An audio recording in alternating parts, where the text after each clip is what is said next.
Merhabalar, kanalıma hoş geldiniz. Bugünkü videomda yazlık bir bluz çalışması yapacağım. Oldukça ince bir ip kullanıyorum bluzumda.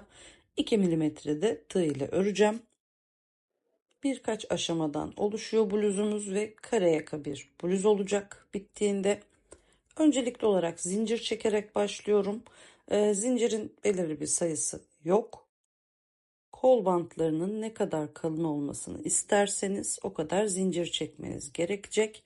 Ben tek yaprak ve iki tarafında ikişer tane V şekli oluşturacağım. Son zincirden sonra tığma ipimi doluyorum ve dördüncü zincire batarak bir tane üçlü trabzan örüyorum. İlk V şeklimi oluşturdum. Tığma ipimi doluyorum, bir boşluk bırakıyorum. İkinci zincire batıyorum ve bir tane yine üçlü trabzan örüyorum. Araya bir zincir çekiyorum. Aynı zincirin içine batıp bir üçlü trabzan daha örüyorum. Yan yana iki tane V şeklim oluştu. Şimdi 5 tane zincir çekiyorum. Tığma ipimi doladım. Dördüncü boşluğa battım. Bir yarım trabzan ördüm. Beşinci boşluğa battım. Yarım trabzan ördüm. Ve altıncı boşluğa battım. Yine bir yarım trabzan ördüm. Tığdaki ilmekleri bir seferde topladım ve bir üçgen şekil oluşturdum. 3 zincir çekiyorum. Tığma ipimi yine doladım. Yine 3 boşluk atlıyorum. Dördüncü boşluğuma bir tane üçlü trabzan örüyorum. 3 zincir çekiyorum. Bir boşluk atladım. İkinci boşluğa bir tane üçlü trabzan ördüm. Yine 3 zincir çekiyorum. 3 boşluk atlıyorum. Dördüncü, beşinci ve altıncı trabzana yine yarım trabzanlar örüyorum. Yani tığdan 3 değil 2 sefer ip çıkartıyorum. Son ilmeğim tığda kalıyor. Ve üçüncü trabzanı ördükten sonra da hepsini bir seferde toplayıp bir üçgen şekil daha oluşturuyorum. 5 zincir çekiyorum. 3 tane boşluk atladım. Dördüncü boşluğa bir üçlü trabzan örüyorum. Bir zincir çekiyorum. Yine aynı boşluğa bir üçlü trabzan örüyorum. Tığa direkt ip doluyorum. Bir boşluk atlayıp ikinci boşluğuma bir tane üçlü trabzan örüyorum. Bir zincir çektim. Aynı boşluğa bir üçlü trabzan daha ördüm. Birinci sıramı böylelikle tamamlamış oldum. Şimdi bir zincir çekiyorum. Örgüyü çeviriyorum. Ve zincir boşluğuna batıp ilmeğimi kaydırıyorum. 4 zincir çekiyorum. Yine zincir boşluğuna batıyorum. Bir üçlü trabzan örüyorum. Tığıma ip doluyorum. İkinci V şeklinin ortasındaki zincir boşluğuna batıyorum. Önce bir üçlü trabzan örüyorum. Araya bir zincir çekip yine aynı boşluğa bir üçlü trabzan daha örüyorum. 5 zincir çekiyorum.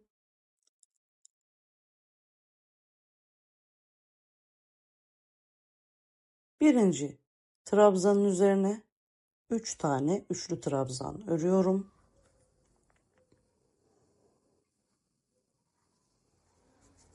Araya yine 3 zincir çekiyorum ve ikinci trabzanın üstüne yine 3 tane üçlü trabzan örüyorum.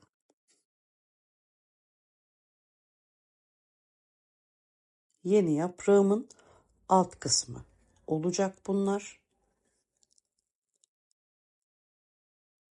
Sonra yine 5 zincir çekiyorum. İlk V şeklinin zincir boşluğuna batıyorum, bir üçlü trabzan örüyorum. Araya bir zincir çekiyorum. Aynı boşluğa üçlü trabzan örüyorum. Tığıma direkt ip doluyorum.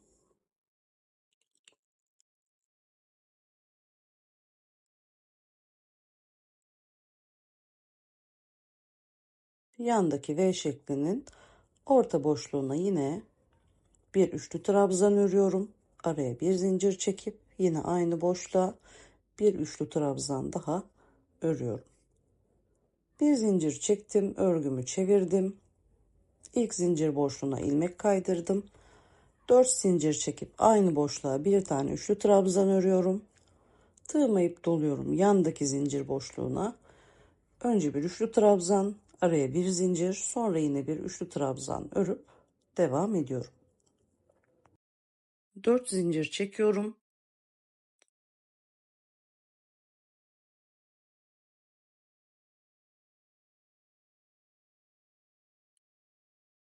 Üçlü trabzan grubumun ilkinde birinci boşluğa 2 tane üçlü trabzan, ikinci boşluğa bir üçlü trabzan, üçüncü boşluğa 2 tane üçlü trabzan örüyorum. 3 olan trabzan sayımı burada 5'e çıkartmış oluyorum.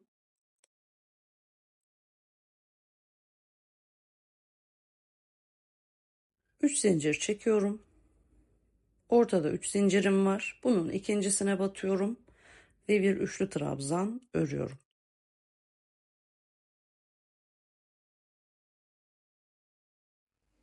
3 zincir çekiyorum. Hemen sol tarafında yine üçlü trabzan grubum var. Birincinin üstüne 2 tane üçlü trabzan, ikincinin üstüne bir tane üçlü trabzan ve üçüncünün üstüne yine 2 tane üçlü trabzan örüp burada da sayıyı 5'e çıkartıyorum.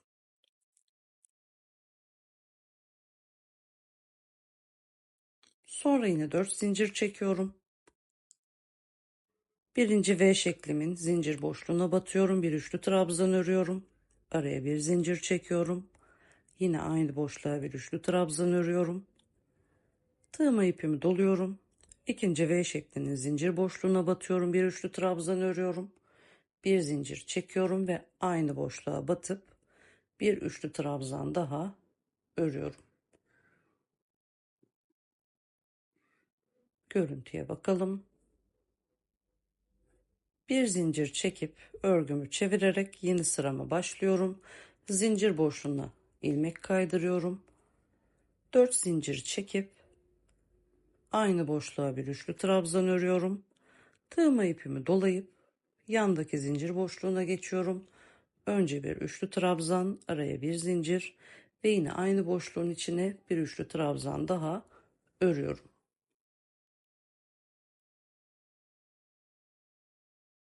Şimdi yine 5 zincir çekiyorum. 5 tane trabzanım var. Birinci ve ikinci trabzana bitirme işlemi uyguluyorum.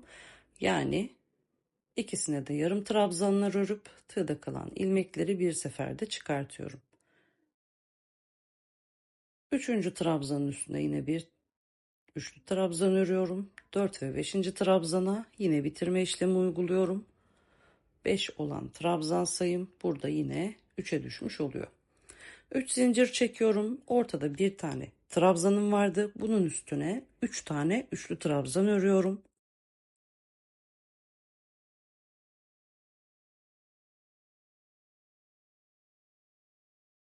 Yine 3 zincir çekiyorum. İkinci trabzan grubuma geliyorum. Birinci ve ikinci trabzana yine bitirme işlemi uyguluyorum. Yarım trabzanlar örüp tığdaki ilmekleri bir seferde çıkartıyorum. Üçüncü trabzanın üstüne bir tane üçlü trabzan örüyorum. 4 ve 5. trabzanlara yine bitirme işlemi uygulayıp devam ediyorum. 5 zincir çekiyorum. İlk V şeklinin zincir boşluğuna batıyorum. Bir üçlü trabzan örüyorum. Araya bir zincir çekip aynı zincir boşluğun içine bir üçlü trabzan daha örüyorum. Tığıma ip dolayıp yandaki zincir boşluğuna geçiyorum. Önce bir üçlü trabzan, araya bir zincir, sonra yine bir üçlü trabzan örüp sıramı tamamlıyorum. Bir zincir çekiyorum.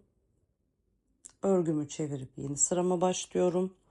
Zincir boşluğuna ilmek kaydırıyorum. 4 zincir çekiyorum. Aynı boşluğa bir üçlü trabzan örüyorum. Tığıma ipimi doladım. İkinci boşluğa batıyorum. Önce bir üçlü trabzan, araya bir zincir, sonra yine bir üçlü trabzan örüyorum. 5 zincir çekiyorum. Şimdi 3 tane trabzanım var. Yine her birine yarım trabzanlar örüp tığda topladığım ilmeklerimi, biriken ilmeklerimi bir seferde bitiriyorum.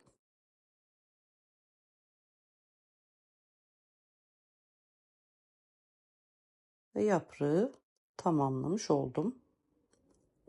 3 zincir çekiyorum. Ortada 3 tane trabzanım var. Birincinin üzerine bir üçlü trabzan örüyorum. Araya 3 zincir çekiyorum.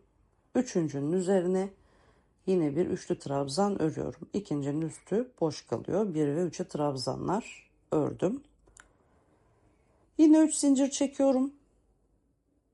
Soldaki yaprağın kalan 3 trabzanın üzerine yarım trabzanlar örüp tığdaki ilmekleri bir seferde çıkartıyorum ve bu yaprağımı da yine aynı şekilde kapatıyorum. 5 zincir çekiyorum. İlk V şeklinde zincir boşluğuna bir üçlü trabzan, sonra bir zincir ve yine bir üçlü trabzan örüyorum.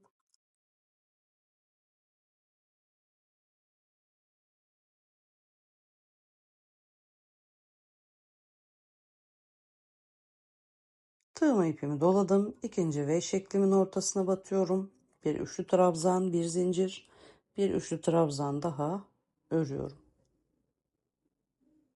Şimdi bakın başlangıç sırasının aynısı şu anda. Buradan sonra omuz yüksekliğinden göğüs açıklığında istediğimiz yaka açıklığını istediğimiz kısma kadar devam ediyoruz. Ben toplam 4 tane yaprak ördüm burada. Ve sonrasında omuzdan dönüş ve sırt kısmına doğru nasıl ördüğümüzü birlikte yapalım. Bakın başlangıç noktasından kıvırdığımız zaman alta doğru nasıl ördüğümüzü birlikte yapacağız. Bir zincirimi çektim. Bakın başlangıç V şeklimin içine battım. Bir sık iğne ile sabitledim. 4 zincir çekiyorum. Aynı boşluğa bir üçlü trabzan örüyorum. İpimi doladım. İkinci V şeklinin içine battım. Bir üçlü trabzan ördüm. Bir zincir çekiyorum ve aynı boşluğa bir üçlü trabzan örüyorum. Yani zincirle başladığımız başlangıç noktasındayız burada. 4 zincir çektim. Burada 3 tane trabzanım var. İlkinin üzerine 2 tane üçlü trabzan örüyorum. İkincinin üzerine bir tane üçlü trabzan örüyorum. Ve üçüncünün üzerine 2 tane üçlü trabzan örüyorum.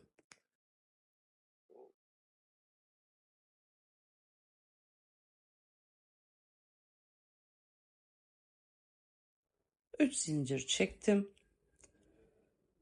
Birinci trabzanın üstüne battım. Bir yarım trabzan ördüm. Orta boşluğa battım. Bir yarım trabzan ördüm. Ve ikinci trabzanın üstüne battım. Bir yarım trabzan ördüm. Tığdaki ilmekleri bir seferde çıkarttım. 3 zincir çekiyorum. Birinci trabzanın üzerine 2 tane üçlü trabzan örüyorum. İkinci trabzanın üzerine bir tane üçlü trabzan örüyorum. Ve üçüncü trabzanın üzerine yine 2 tane üçlü trabzan örüyorum.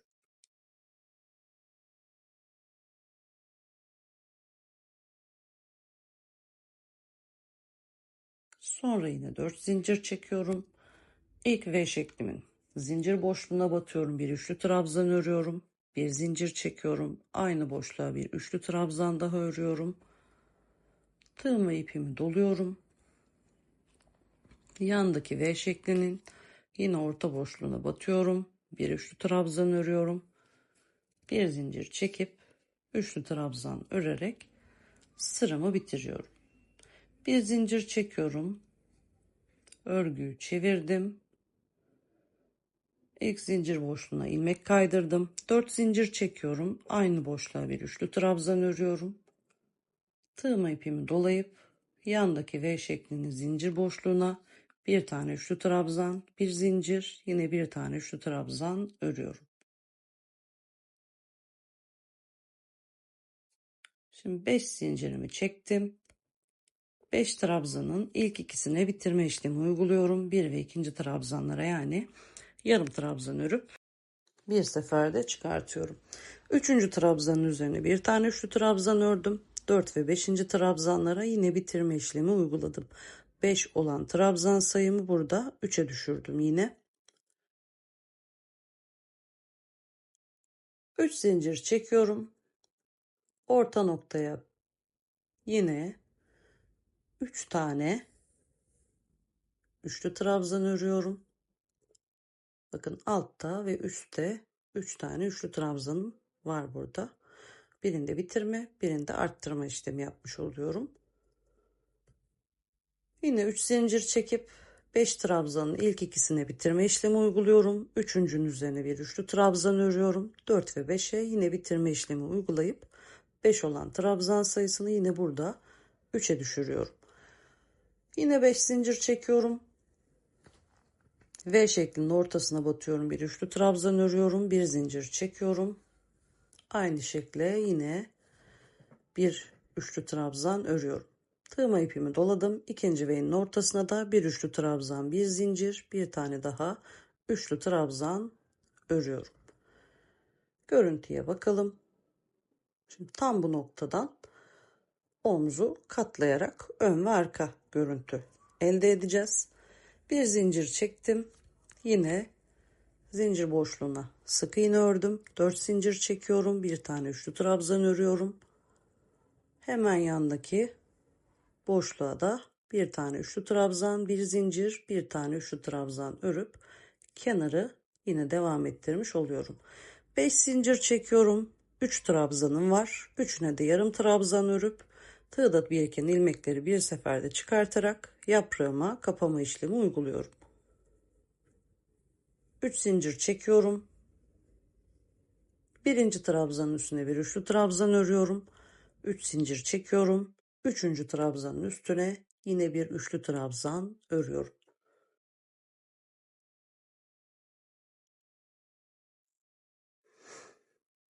Görüntüm böyle. 3 zincir çektim. 3 trabzanım var. Üzerlerine yarım trabzanlar örüp üçüne bir bitirme işlemi uyguluyorum ve sol taraftaki yaprağıma da yine kapama işlemi uyguluyorum. 5 zincir çekiyorum. İlk V şeklinin zincir boşluğuna batıyorum. Bir üçlü trabzan, bir zincir, bir üçlü trabzan örüyorum. İkinci V şeklinin orta noktasına batıyorum. Bir üçlü trabzan, bir zincir, bir üçlü trabzan örüp yine sıramı tamamlıyorum. Görüntüye bakalım. Bakın tam bu nokta aynalama gibi üst ve alt bölüm birbirinin aynısı olmuş oldu. Şimdi buradan sonra başlangıç noktamız gibi yine arka kısma da 4 tane yaprak ördüm ben. Bir tarafı birleştirdim. Ortaya yine 3 tane yapraktan oluşan bir köprü ördüm. Sırt kısmını da birlikte birleştireceğiz. Videoyu durdurup burada şekli de inceleyebilirsiniz. Aynalama yaptığım kısımdan bakıp yine omzun sağ ve sol kısmını görebilirsiniz. Ve yine zincir sayılarını vereceğim burada. Göğüs kısmını birleştirmek için. İstediğiniz açıklığa göre aslında zincir sayısını belirleyebilirsiniz. Orta açıklıkta bir yaka için ben 3 tane yaprak oluşturdum. Ve bakın zincirimi çektim. Sağdaki V şeklinin orta noktasına battım. Bir sık iğne ördüm. Sonrasında 49 tane zincir çekiyorum. Ve sol taraftaki ilk V şeklinin ortasına batıp buradan ilmeğimi kaydırarak bir zincir çekiyorum. Ve buradan ipimi kopartıyorum. Yaka bağlantısını yaptım. Ve sonra tekrar bir kenardan başlayarak döne döne öreceğim burayı. Orta kısımda yaprakları nasıl oluşturduğuma da bakalım. Bir zincir çektim. Sağ tarafta zincir boşluğuna sık iğne ördüm. 4 zincir çekiyorum. Yine aynı boşluğa bir üçlü trabzan örüyorum. Tığıma ipimi doladım. İkinci V şeklinin ortasına bir üçlü trabzan ördüm. Zincir çektim. aynı noktaya bir üçlü trabzan ördüm. 5 zincir çekiyorum.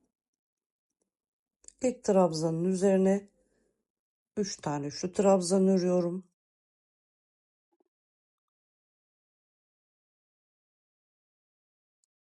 Araya 3 zincir çekiyorum. İkinci trabzanın üstüne yine 3 tane üçlü trabzan örüyorum.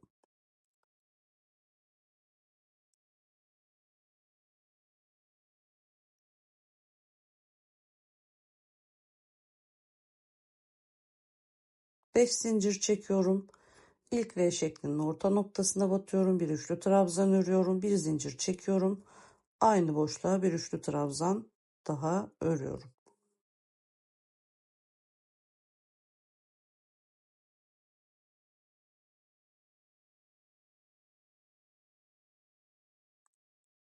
Tığıma ipimi doladım. İkinci V şeklinin ortasına battım.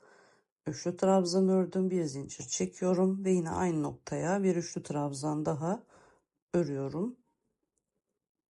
Şimdi gelelim zincire. 5 zincir çektim. Tığıma ipimi doladım. 5 boşluk atladım. 6. boşluğa batıp bir tane üçlü trabzan ördüm. Yine aynı boşluğa 2 tane daha üçlü trabzan ekliyorum. Toplamda 3 tane üçlü trabzan örüyorum. Araya 3 zincir çekiyorum. 2 boşluk atladım. 3. boşluğa yine 3 tane üçlü trabzan ördüm.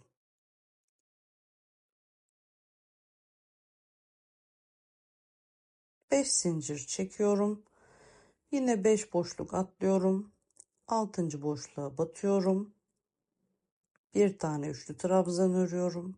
Bir zincir çekiyorum. Aynı boşluğa bir üçlü trabzan daha örüyorum. Tığıma ipimi doladım. Bir boşluk atladım.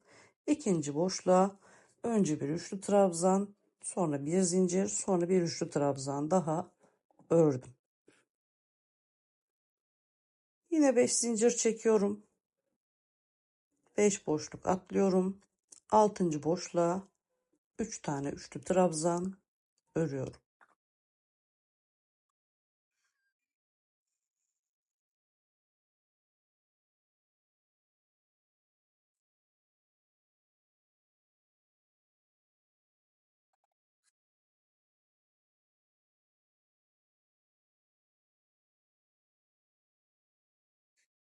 Üç zincir çekiyorum.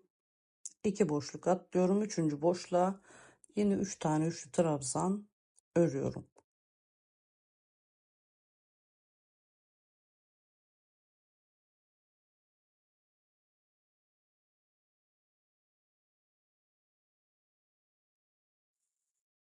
Beş zincir çekiyorum. 5 boşluk atlıyorum. Altıncı boşluğa önce bir üçlü trabzan, sonra bir zincir, sonra yine bir üçlü trabzan örüyorum.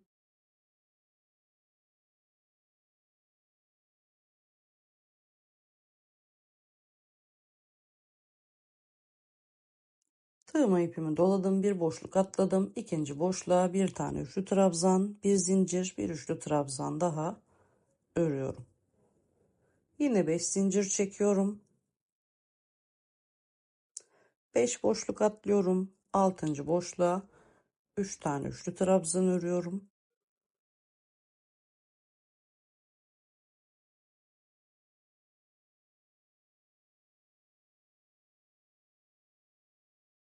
Araya 3 zincir çekiyorum.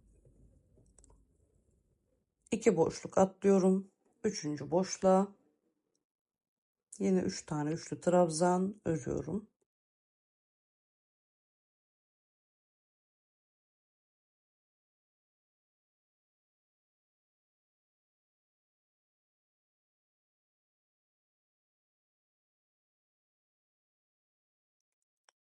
Geriye 5 zincirim kaldı.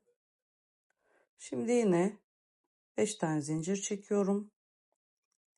V şeklinin zincir boşluğuna batıyorum. Bir üçlü trabzan örüyorum. Bir zincir çekiyorum. Aynı boşluğa bir üçlü trabzan daha örüyorum. Tığımı ipimi doluyorum. İkinci V şeklinde zincir boşluğuna batıyorum. Bir üçlü trabzan, bir zincir, bir üçlü trabzan daha örüyorum. Sonra 5 zincir çekiyorum. 2 tane trabzanım var burada. İlkinin üstüne batıp 3 tane üçlü trabzan örüyorum. 3 zincir çekiyorum. İkincinin üzerine yine 3 tane üçlü trabzan örüyorum. Sonrasında V şekillerini tamamlıyorum. Ve bakın burada yakayı oluşturduktan sonra 2 tane yaprak ördüm. Ön ve arka kısımda 2 yaprağı ördükten sonra da hem ön hem arka açıklığı aynı boyut istediğim için bu şekilde yaptım. Eğer ki arka kısım daha kapalı olsun isterseniz 4 yerine 3 yaprak örebilirsiniz yaka birleştirmesi öncesinde. Ve bakın istediğim boyuta geldiğinde small medium için kol ve beden boyları yeterli seviyeye geldiğini düşündüğümde her iki koltuk altı için yine zincirle birleştirme yapacağım. Buralarda da 14'er tane zincir çekiyorum. Hem sağ tarafta koltuk altına hem sol tarafta koltuk altına ve sonra bir noktadan artık başlayıp döne döne örerek bluzumu tamamlayacağım. Şimdi burada zinciri çektim. Yan tarafa birleştirdim. 14 zinciri çektikten sonra V şeklinin ortasına birleştirdim. Hemen yanına ilmek kaydırdım. 4 zincirle örmeye başlıyorum. Aynı boşluğa bir üçlü trabzan örüyorum. Yandaki V şeklinin içine yine önce bir üçlü trabzan, bir zincir, bir üçlü trabzan örüyorum. Sırayı devam ettirerek diğer koltuk altına kadar geliyorum. Ve diğer koltuk altına geldiğimde de zinciri önceden çekmiş olmam lazım. Yani burayı örüp sonra zinciri çekmiyorum. Bu sırada zincirin üzerine örerek devam etmem gerekiyor. Zinciri ayrıca çekip koparttım ben buralarda.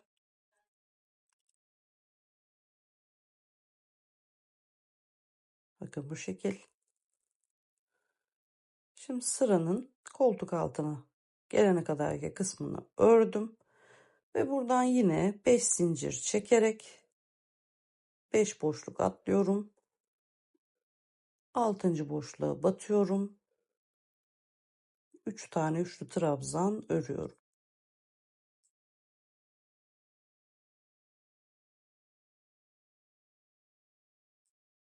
Araya 3 zincir çekiyorum. 2 boşluk atlıyorum.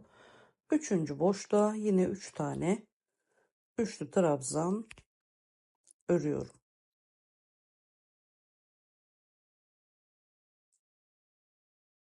Şimdi buralar yarım anlatmışım gibi görünüyor size ama örerken zaten modelin devamlılığı olduğu için ve 4 sırada bir model yenilendiği için başlangıçları bilirseniz devamı zaten gelecek.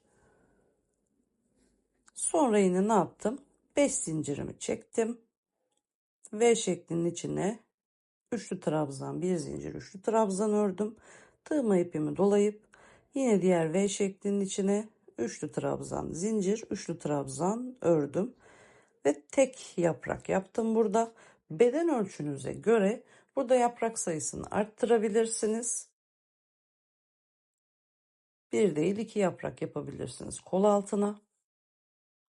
Ya da dediğim gibi yaka kısmında bir yaprak daha ekleyebilirsiniz. Bunlar için gerekli zincir sayısını da açıklama kısmına yazıyor olacağım. Ve bakın başlangıç noktasında da diğer kol altını yaptıktan sonra direkt 4 zincirin üçüncüsüne ilmek kaydırdım. Hemen yan tarafa ilmek kaydırarak yeni sırama başladım. 4 zincir çektim. Bir üçlü trabzan ördüm. Yine yan tarafa üçlü trabzan örüp bir zincir, üçlü trabzan örerek devam ettim. Bakın yan taraftan yine bir çıkıntı oluştu ve bu da bizim kol altı kısmımızı oluşturdu ve beden biraz daha burada büyüdü. Dilediğimiz ölçüye kadar burada dilediğimiz boya kadar devam ediyoruz ve ön arka görüntü görseldeki gibi olacak. Projelerin devamı için kanalıma abone olmayı, yorumlar kısmında görüşünüzü belirtmeyi ve videomu beğenmeyi unutmayın. Bir sonraki videoda görüşmek üzere. Hoşça kalın.